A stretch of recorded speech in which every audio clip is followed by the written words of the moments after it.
तेजस्वी की, जहां पर चुनाव आयोग ने बिहार के नेता प्रतिपक्ष तेजस्वी यादव के उस दावे को सिरे से खारिज कर दिया जिसमें तेजस्वी यादव ने कहा था कि एसआईआर पहली लिस्ट में उनका नाम नहीं है। जो पहली लिस्ट जारी की गई है उसमें उनका नाम दर्ज है।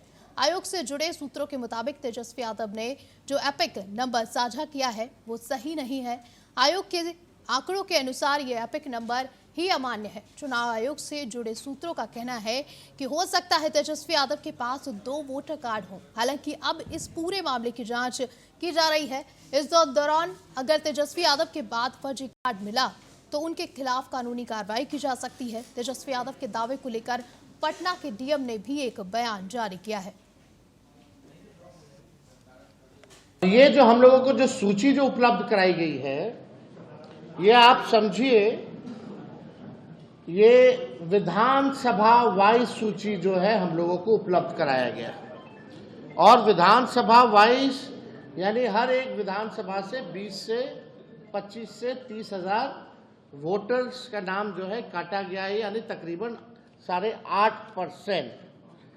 और इसमें चुनाव आयोग ने चालाकी और साजिश करते हुए इसमें ना तो बूथ का नाम दिया है, ना वोटर का पता दिया है, और सबसे महत्वपूर्ण जो मतदाता का ईपीआईसी नंबर दिया ताकि उसे हम इनका तुलनात्मक अध्ययन जो है, विश्लेषण जो है नहीं कर पाए।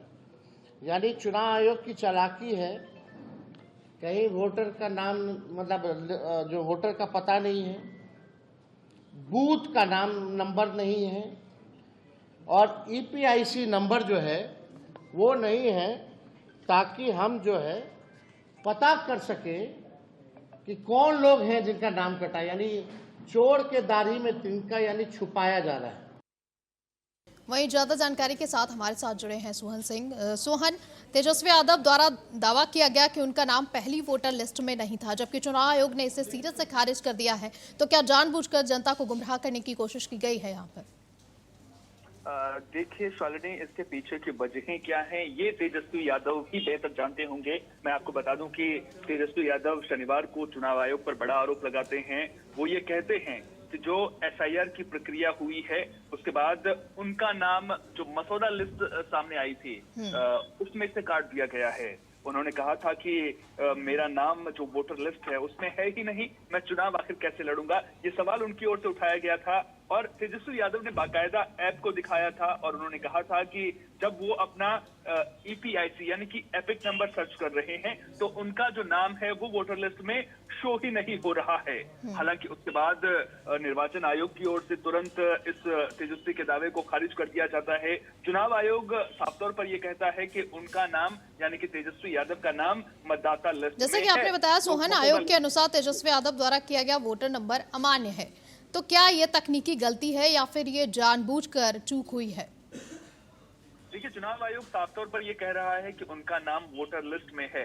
अब तकनीकी गलती है या फिर ये क्यों अमान्य है, इसको लेकर के जांच जरूर होगी। अब तेजस्वी यादव की फोटो बाकायदा दिखा रहे हैं कि उनके नाम के साथ में, यानी कि उनका नाम वोटर लिस्ट में है। अब पहला सवाल यहाँ पर यह खड़ा होता है कि तेजस्वी यादव का नाम वोटर लिस्ट से क्या सचमुच में कट गया है? तो उस दावे को चुनाव आयोग ने सिरे से खारिज कर दिया है। बाकायदा 416 नंबर पर उनकी तस्वीर के साथ मौजूद उनका नाम है, ये साफ तौर पर कहा गया है। और अब इस पूरे मामले को लेकर जो है वो सियासत भी गरमाती हुई शालिनी नजर आ रही है। बीजेपी की ओर से, एनडीए गठबंधन की ओर से लगातार अब ये आरोप लगाया जा रहा है कि आरजेडी की ओर से भ्रामक और जो फर्जीवाड़े की दुकानदारी है उसको अब बंद कर देना चाहिए। यानी कि अब इस मुद्दे को लेकर के भी सियासत शुरू हो चुकी है। आरोप लगाया जा रहा है कि विपक्ष की ओर से लगातार भ्रम फैलाने की कोशिश एसआईआर को लेकर के की जा रही है। और जब तेजस्वी यादव का ये बयान सामने आया था उसके बाद मैं आपको बता दूं कि सोशल मीडिया पर भी यूजर्स ने जब जो चुनाव आयोग की वेबसाइट है वहां से जानकारी लेकर के उनके नाम के साथ में, नंबर के साथ में बाकायदा सोशल मीडिया पर भी इससे जुड़ी हुई तस्वीरें पोस्ट की थी। तो अब जो है इस पूरे मामले को लेकर के सियासत परवान चढ़ती हुई नजर आ रही है। और मैं आपको बता दूं कि जिस तरह से विपक्ष पर बीजेपी की ओर से, एनडीए की ओर से तमाम तरह के आरोप लगाए जा रहे थे कि भ्रम फैलाने की कोशिश एसआईआर को लेकर के की जा रही है, उसको लेकर के अब जो एनडीए है उसका पलड़ा जो है वो भारी होता हुआ नजर आ रहा है। यानी कि अब इस मुद्दे को लेकर के तेजस्वी यादव की घेराबंदी अगर बात की जाए विधानसभा चुनाव से ठीक पहले ये पूरा मामला सामने आया है, तो क्या विपक्ष इसके लिए राजनीतिक नुकसान और सत्तारूढ़ दल से क्या फायदे विषय बन सकते हैं? देखिए, नुकसान और फायदा केवल इस वजह से कि तेजस्वी यादव ने इस मामले को लेकर के, अपने निजी मामले को लेकर के कि मेरा नाम कट गया है, उस वजह से आप अगर तलाशने की कोशिश करेंगे तो इसका ज्यादा इम्पैक्ट पड़ता हुआ नजर नहीं आएगा। हालांकि इससे जो सत्ता पक्ष की ओर से आरोप लगाया जा रहा है कि भ्रम फैलाने की कोशिश लगातार विपक्ष की ओर से की जा रही है, उसको कुछ हद तक बल मिलता हुआ जरूर नजर आ रहा है कि इस मुद्दे को लेकर के देखिए किस तरह से तेजस्वी यादव जो है अपना नाम कटने को लेकर के भ्रम फैलाने की कोशिश यहाँ पर कर रहे हैं। हालांकि अब एसआईआर की प्रक्रिया को लेकर के जो दूसरे जटिल पहलू हैं, जिनको लेकर के टीएमसी न्यूज की टीम भी लगातार जनता के बीच में पहुंच रही है, तो उसको लेकर के जो है असर कितना रहेगा, इम्पैक्ट कितना पड़ेगा, ये जरूर देखने वाली बात होगी कि एसआईआर को लेकर के जनता क्या सोचती है। क्या जनता के मन में वो डर है?